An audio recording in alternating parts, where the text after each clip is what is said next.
മറ്റൊരാളെ വേദനിപ്പിച്ചിട്ട് ആ വേദന കണ്ട് ചിരിക്കാൻ സമൂഹത്തിന് എന്നും താല്പര്യമാണ്. അപ്പൊ ഏട്ടൻ വന്നത് പക വീട്ടാനാണല്ലേ? അതേടി, പക വീട്ടാൻ തന്നെ. ഇനി കള്ളന്മാരും എല്ലാവരും ആയിരിക്കോ? അങ്ങനെ ആവാം. പക്ഷേ മോഷ്ടാവാണെങ്കിൽ ഒരാഭരണം പോലും കൊണ്ടുപോകാത്തെന്താണ്? ഇതൊരു മർഡർ അറ്റംപ്റ്റ് തന്നെയാണ് ഡോക്ടർ.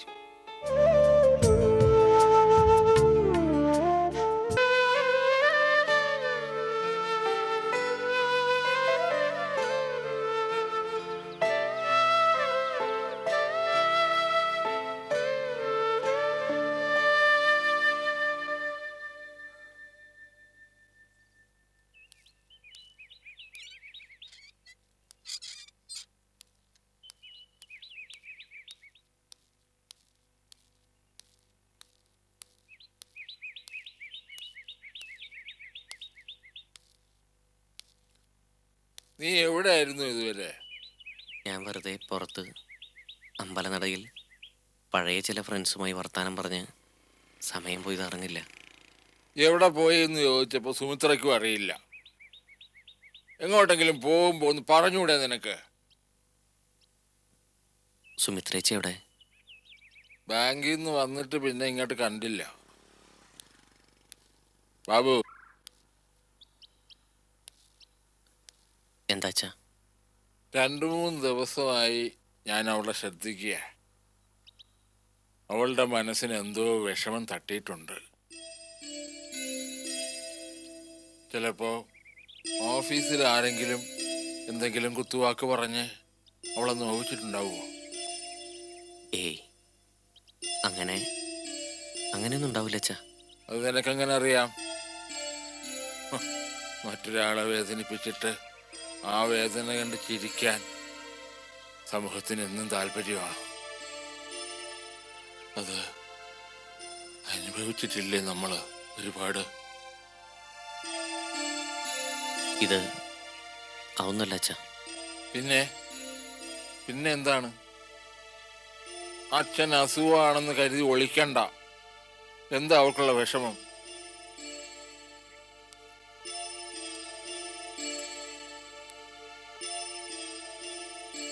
എന്താടാ? അത് സുമിത്രേച്ചിയെ കുറച്ചു ദിവസം മുമ്പ് ഡോക്ടർ രേഖ കണ്ടിരുന്നു. എന്തിന്? ബാലമ്മാമയോട് നമ്മൾ പറഞ്ഞൊക്കെ ഡോക്ടർ രേഖ ആരിൽ നിന്നും അറിഞ്ഞു. അവരുടെ ജീവിതം ചേച്ചി തട്ടിയെടുക്കാൻ ശ്രമിക്കുകയാണെന്ന് കരുതി ചേച്ചിയോട് അവർ ഒരുപാട് പരുഷമായി സംസാരിക്കുകയും ചെയ്തു.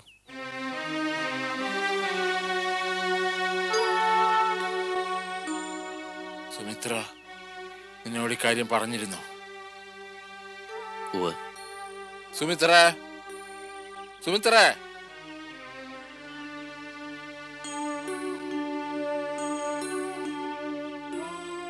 എന്താ അച്ഛാ?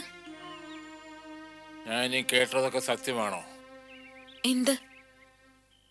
മോളെ ഡോക്ടർ രേഖ കണ്ടിരുന്നോ?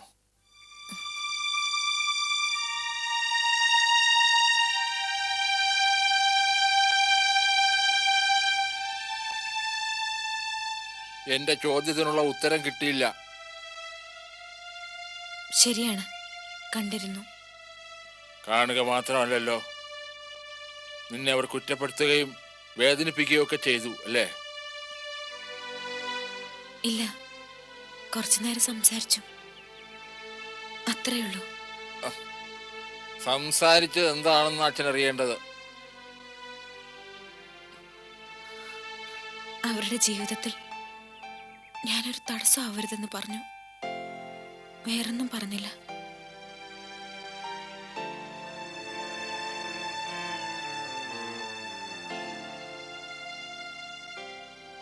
എന്താ അച്ഛാ, അച്ഛൻ എന്താ ആലോചിക്കുന്നത്? അല്ല,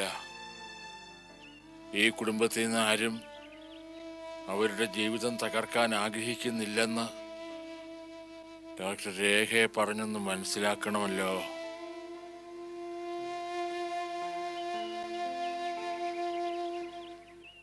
അതിനെന്താ വഴിയെന്ന് ആലോചിക്കുകയായിരുന്നു. ഞാനാണെങ്കിൽ ഈ അവസ്ഥയിലുമായി പോയി. വേണ്ട, അതിൻ്റെ ഒന്നും ആവശ്യമില്ല. അവരോട് ഞാൻ എല്ലാം പറഞ്ഞിട്ടുണ്ട്. വിശ്വസിക്കുന്നെങ്കിൽ അവരെ വിശ്വസിച്ചോട്ടെ.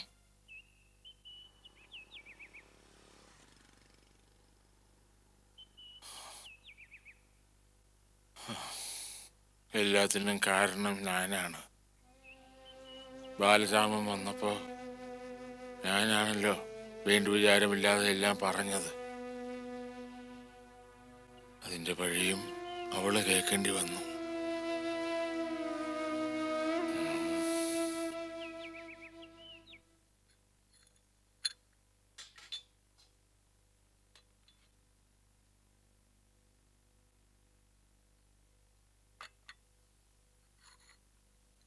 ഇന്ന് കോടതിയിൽ നിന്ന് വരാൻ ലേറ്റായി. ഒരു പ്രധാന കേസിന്റെ വിസ്താരം ഉണ്ടായിരുന്നു. അതുകൊണ്ട് സ്നാക്സ് ഒന്നും ഉണ്ടാക്കാൻ പറ്റിയില്ല. ചായ മാത്രമേ ഉള്ളൂ. കുടിക്ക്.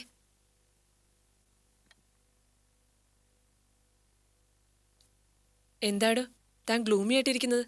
ഏ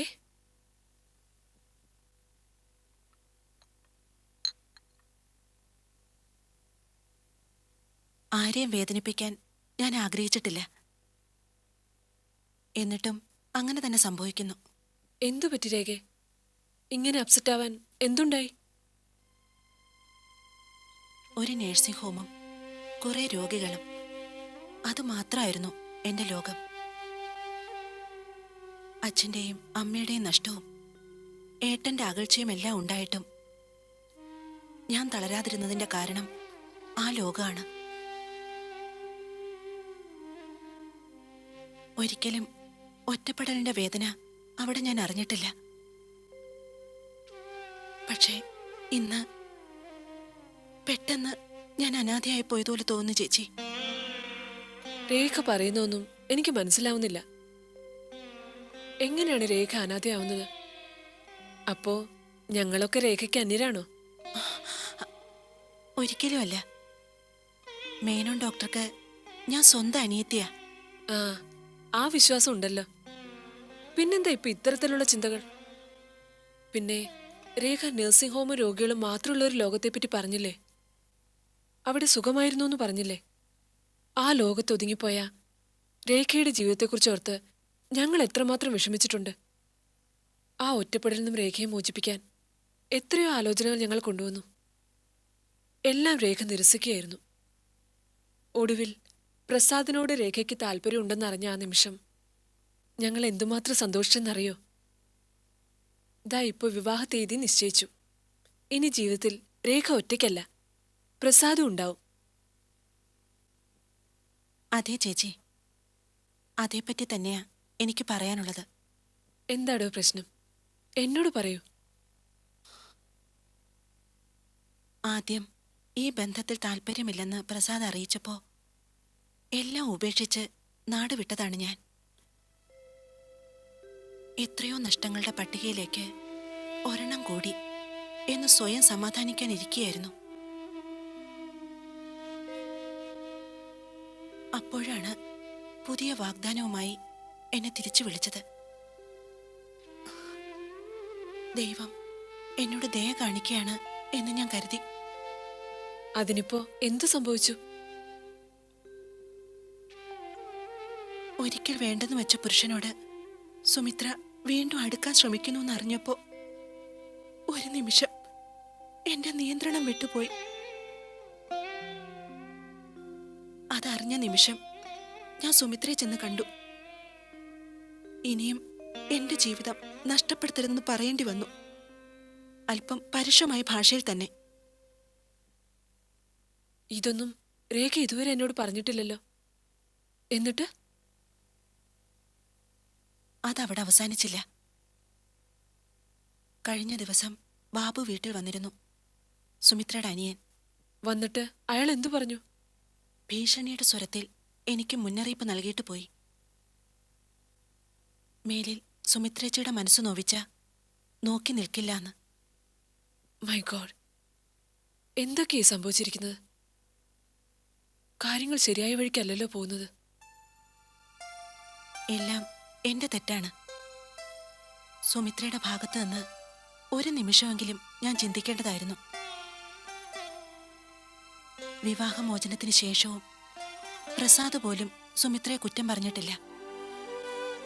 ഞാൻ അത് ഓർക്കേണ്ടതായിരുന്നു. ഒരെഴുത്തുകാരിയായ അവരെ വെറും ഒരു സാധാരണ സ്ത്രീയായി ഞാൻ വിലയിരുത്തി. എനിക്കാണ് തെറ്റിയത്. സാരമില്ല, എന്തായാലും സംഭവിച്ചു പോയില്ലേ, അതൊക്കെ മറക്കാൻ ശ്രമിക്കേ.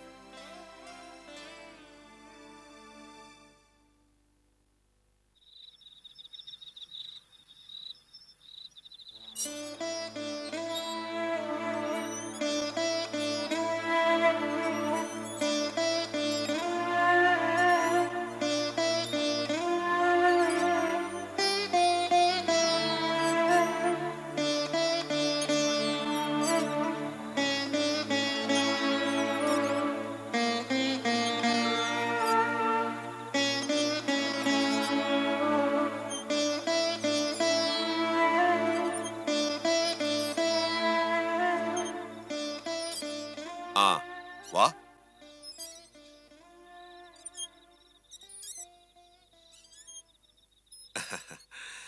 ആ ഇരിക്കെ.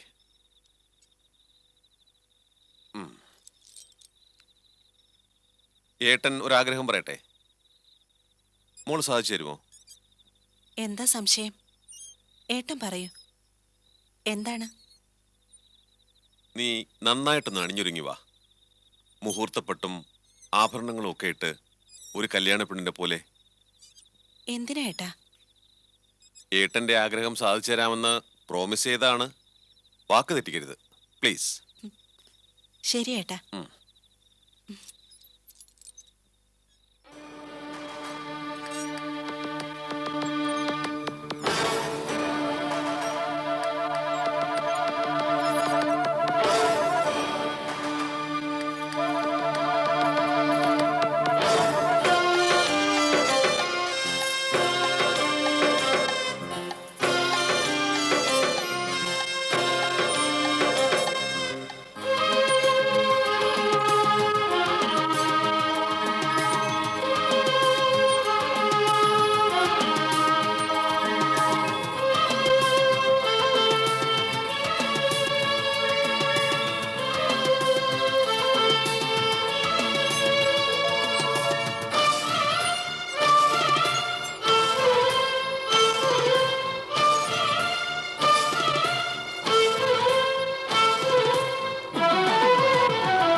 ഫാന്റാസ്റ്റിക്. ഇത്രയ്ക്ക് മനോഹരിയായിരുന്നു എൻ്റെ അനിയത്തിയെന്ന് ഞാൻ ശ്രദ്ധിച്ചിരുന്നില്ല. ഈ സുന്ദരി കുട്ടിയെയാണ് പ്രസാദ് സ്വന്തമാക്കാൻ പോകുന്നത് അല്ലേ?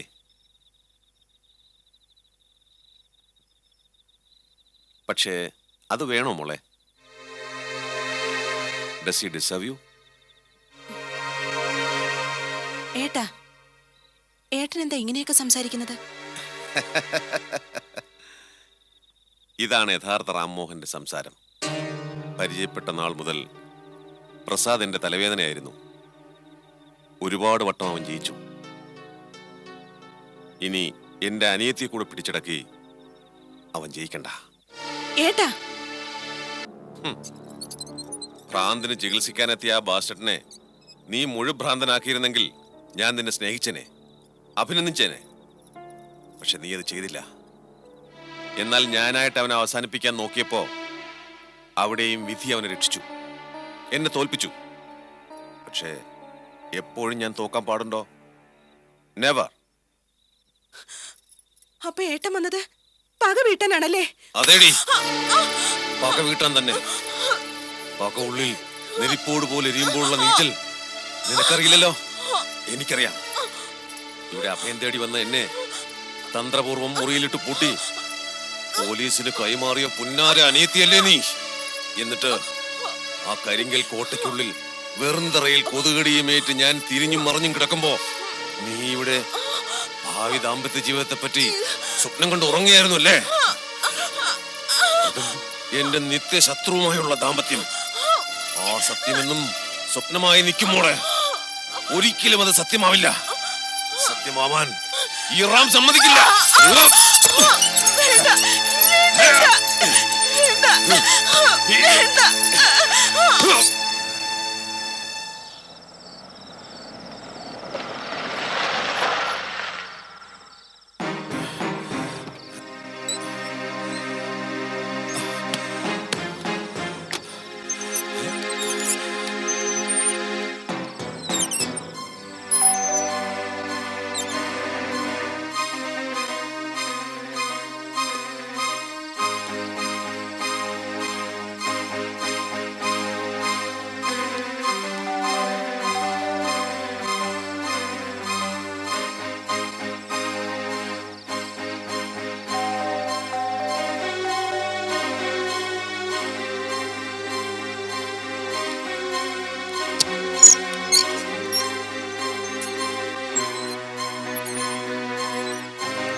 രേഖേ, രേഖേ, മോളെ എന്തു പറ്റി? രേഖേ, My God.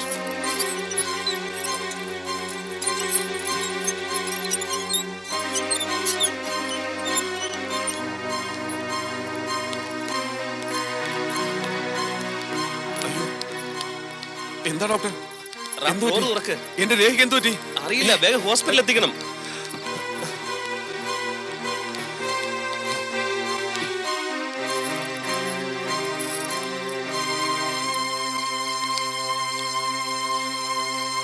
വേഗം കേറ്.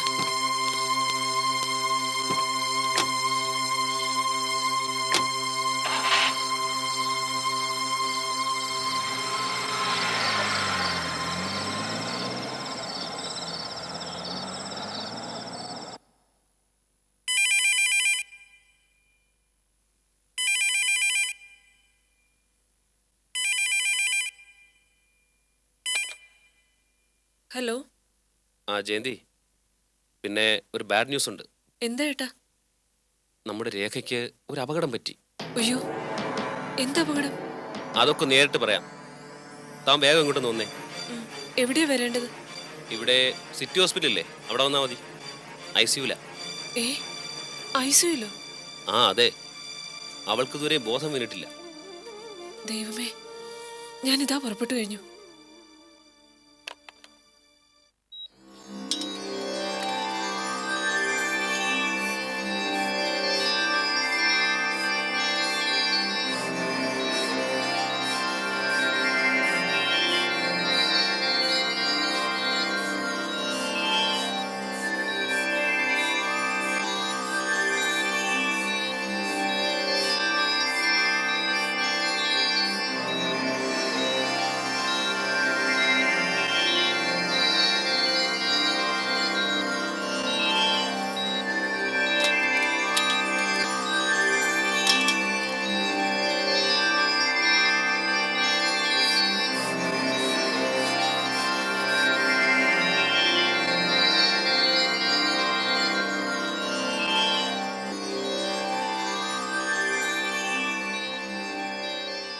ECG എടുക്കൂ.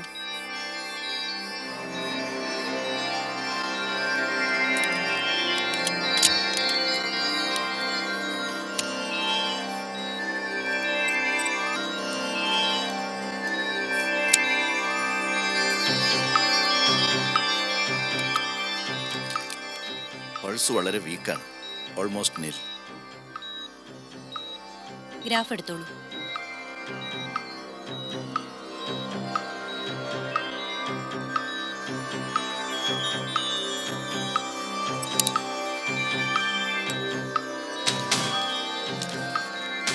സിസ്റ്റർ, ഇത് കഴിഞ്ഞതിന് ശേഷം ട്രിപ്പ് കൊടുത്തോളൂ. ഓക്കെ? ശരി ഡോക്ടർ.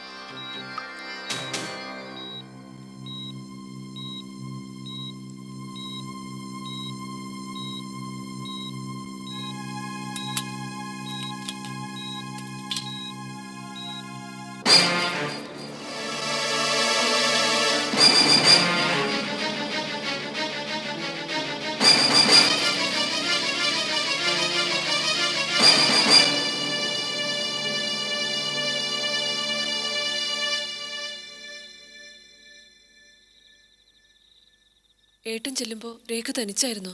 അതെ, രേഖയെ ഞാൻ കാറിലേക്ക് കയറ്റുമ്പോഴാണ് റാംമോഹൻ കയറി വന്നത്. അയാൾ പുറത്തു പോകുന്നത് വരെ മൂന്നാമതൊരാൾ വീട്ടിലില്ലായിരുന്നു എന്നാണ് പറഞ്ഞത്. റാം ആകെ തകർന്നിരിക്കുക. ഏട്ടൻ അങ്ങോട്ട് ചെല്ല്, എന്തെങ്കിലും പറഞ്ഞൊന്ന് ആശ്വസിപ്പിക്കുക. ആ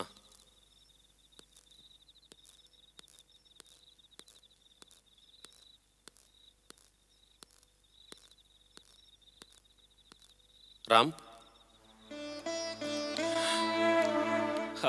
എന്താ ഇത് റാംമോഹൻ? സഹിക്കാൻ കഴിയുന്നില്ല സർ. അവളുടെ വിവാഹത്തിൽ പങ്കെടുക്കാൻ ആർത്തിയോടെ വന്നതാണ് ഞാൻ. പരോള് കിട്ടിയപ്പോ എത്രമാത്രം ഞാൻ സന്തോഷിച്ചെന്നോ. എന്നിട്ട് ഒടുവിൽ ഇങ്ങനെയാണല്ലോ സംഭവിച്ചത്. ഒന്നും നമ്മളല്ലല്ലോ നിശ്ചയിക്കുന്നത് റാം. നമുക്കൊന്നേ കഴിയും, രേഖയ്ക്ക് വേണ്ടി പ്രാർത്ഥിക്കുക. അവൾ അൺകോൺഷ്യസ് ആയിട്ട് ഇത്രയും നേരം ആയല്ലോ സർ. ഇതിങ്ങനെ തുടർന്നു പോയാൽ എനിക്ക് ആകെ ഭയമാവുന്നു.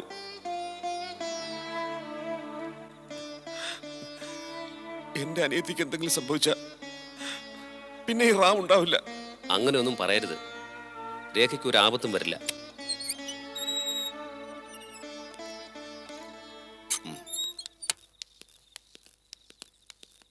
എങ്ങനെയുണ്ട് ഡോക്ടർ? കുറച്ച് ക്രിട്ടിക്കലാണ്. ഒന്നും പറയാറായിട്ടില്ല. പൾസ് ഇടയ്ക്കിടെ ഡൗൺ ആവുന്നുണ്ട്. രക്ഷിക്കണം ഡോക്ടർ, എന്റെ രേഖക്കുട്ടിയെ രക്ഷിക്കണം. അവൾ പാവമാണ്. അതിനല്ലേ ഞങ്ങൾ ട്രൈ ചെയ്യുന്നത്. ആ, നിങ്ങൾ രണ്ടാളും എൻ്റെ ക്യാബിനിലേക്ക് വരൂ. Please come. വരൂ റാം. ഞാനിവിടെ നിന്നോളാം സർ. ആകെ തളരുന്നു. തളരാൻ പാടില്ല റാം, ഞങ്ങളില്ലേ കൂടെ. താൻ വാ.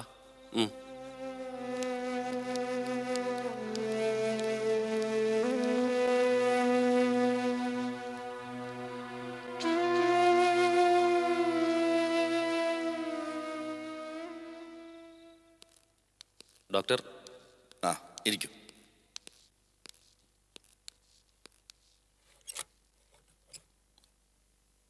രേഖയുടെ നില പ്രതീക്ഷിച്ചതിലും മോശമാവുകയാണ്.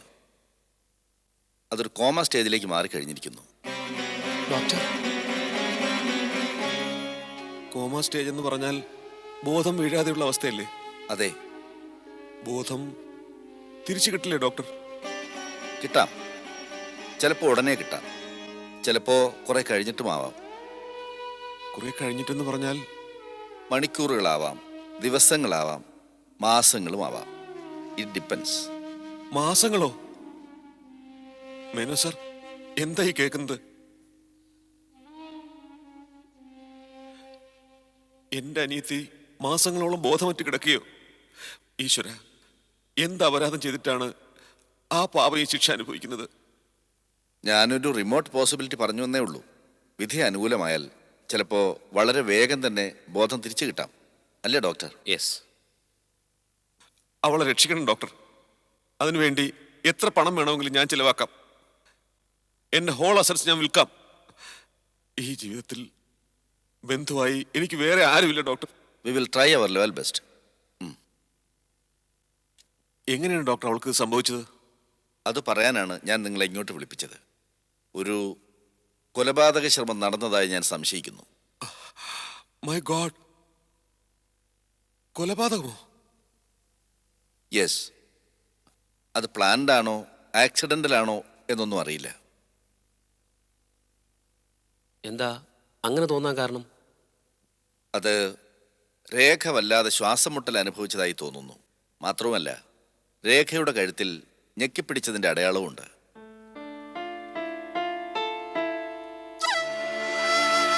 പിന്നെ ഈ കോമയ്ക്ക് കാരണം പുറംതലയിൽ ഏറ്റിരിക്കുന്ന ആഘാതമാണ്. അയ്യോ, അപ്പോ ശക്തിയായി പുറന്തലയടിച്ച് വീണിട്ടുണ്ടാവും. അതെ. ശരിയാ. ഞാൻ ചെന്ന് കാണുമ്പോൾ രേഖ കട്ടിലിൽ മലർന്നു കിടക്കുകയായിരുന്നു. എനിക്ക് തോന്നുന്നത് കഴുത്ത് ഞെക്കി കൊല്ലാൻ ശ്രമിക്കുന്നതിനിടയിൽ മറിഞ്ഞു വീണതാവാമെന്നാണ്. എന്തായാലും ഇതൊരു മർഡർ അറ്റംപ്റ്റ് തന്നെയാണ് ഡോക്ടർ. ദൈവമേ, ഏത് ദ്രോഹിയാണ് അത് ചെയ്തത്? എന്തിനാവും ചെയ്തത്? ലക്ഷ്യം അത് ചെയ്തവന് മാത്രമേ അറിയാവൂ. അറ്റ്ലീസ്റ്റ് ഫോർ ദ ടൈം ബി. മോഷണവും മോഷണത്തിനിടയിലുള്ള മർഡറും ഒന്നും ഇപ്പൊ നമ്മുടെ നാട്ടിലൊരു വാർത്തയല്ലല്ലോ.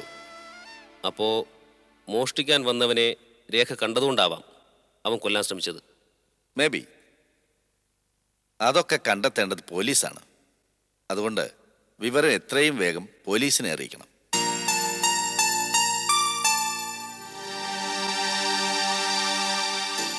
റാമെന്ത് പറയുന്നു? അതെ സർ, ഉടനെ അറിയിക്കണം. ആരായാലും അവൻ രക്ഷപ്പെടരുത്. എന്റെ സങ്കടം അതല്ല ഡോക്ടർ. അടുത്ത ബുധനാഴ്ച രേഖയുടെ വിവാഹം ഫിക്സ് ചെയ്തിരുന്ന. ഇനി എന്ത് ചെയ്യും?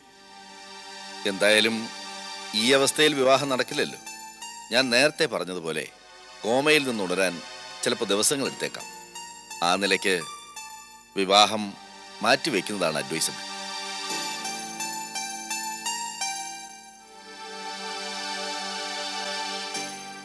രേഖയ്ക്ക് ബോധം വീണാൽ ഒരു പക്ഷേ ആരാണ് ആക്രമിച്ചതെന്ന് തിരിച്ചറിയാനാവും അല്ലേ? ചിലപ്പോ കൊലയാളി ഒരു അപരിചിതനാണെങ്കിൽ മുഖം ഓർമ്മ നിൽക്കണമെന്നില്ലല്ലോ. പരിചയമുള്ള ആരെങ്കിലും ആണെങ്കിലോ ഡോക്ടർ? പിന്നെ എളുപ്പമല്ലേ. പക്ഷേ രേഖ ആളെ കണ്ടിട്ടുണ്ടെങ്കിൽ മാത്രമേ അതിന് ചാൻസ് ഉള്ളൂ. ശരിയാണ്. അപ്രതീക്ഷിതമായ ഒരു അറ്റാക്ക് ആയിരുന്നെങ്കിൽ, മുഖം കാണാൻ പറ്റിയിട്ടില്ലെങ്കിൽ ബുദ്ധിമുട്ടാണ്. ഒരുപക്ഷെ ഞാൻ റൂമിലേക്ക് ചെല്ലുമ്പോൾ അവൻ വീട്ടിനകത്തുണ്ടായിരുന്നിരിക്കാം അല്ലേ? ചിലപ്പോ. അപ്പോഴത്തെ ടെൻഷനിൽ നമ്മൾ അതൊന്നും നോക്കിയില്ല. രേഖയെ എത്രയും വേഗം ഹോസ്പിറ്റലിൽ എത്തിക്കാനാണ് ശ്രമിച്ചത്. അതുകൊണ്ട് ജീവനെങ്കിലും തിരിച്ചു കിട്ടി. എനിവേ, വിവരം പോലീസിനെ അറിയിക്കാൻ വൈകണ്ട. ശരി ഡോക്ടർ.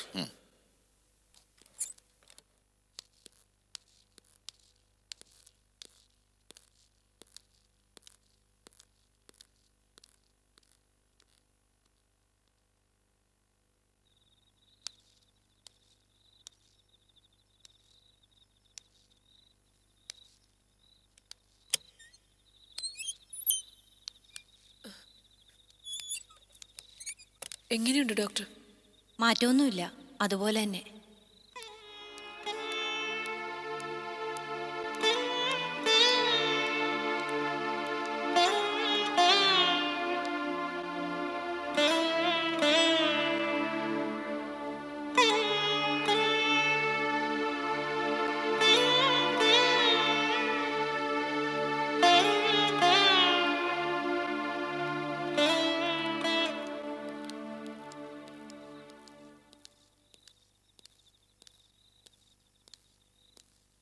എന്തിനാ ഡോക്ടർ വിളിച്ചത്?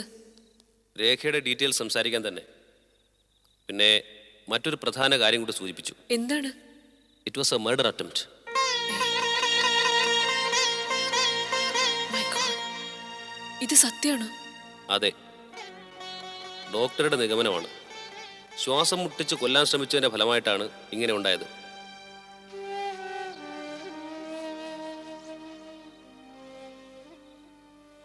അപ്പോ ഏട്ടൻ ചെല്ലുമ്പോഴേക്കും അയാൾ സ്ഥലം വിട്ടിരിക്കും, രേഖ മരിച്ചെന്ന ധാരണയിൽ. ഇനി കള്ളന്മാരും എല്ലാവരും ആയിരിക്കോ? അങ്ങനെ ആവാം. പക്ഷേ മോഷ്ടാവാണെങ്കിൽ ഒരാഭരണം പോലും കൊണ്ടുപോകാത്തെന്താണ് അല്ലേ റാം? ആ അതെ, അതാണ് ഞാനും ആലോചിക്കുന്നത്. വന്നവന് ആഭരണമായിരുന്നില്ല ലക്ഷ്യം. അതുകൊണ്ട് തന്നെ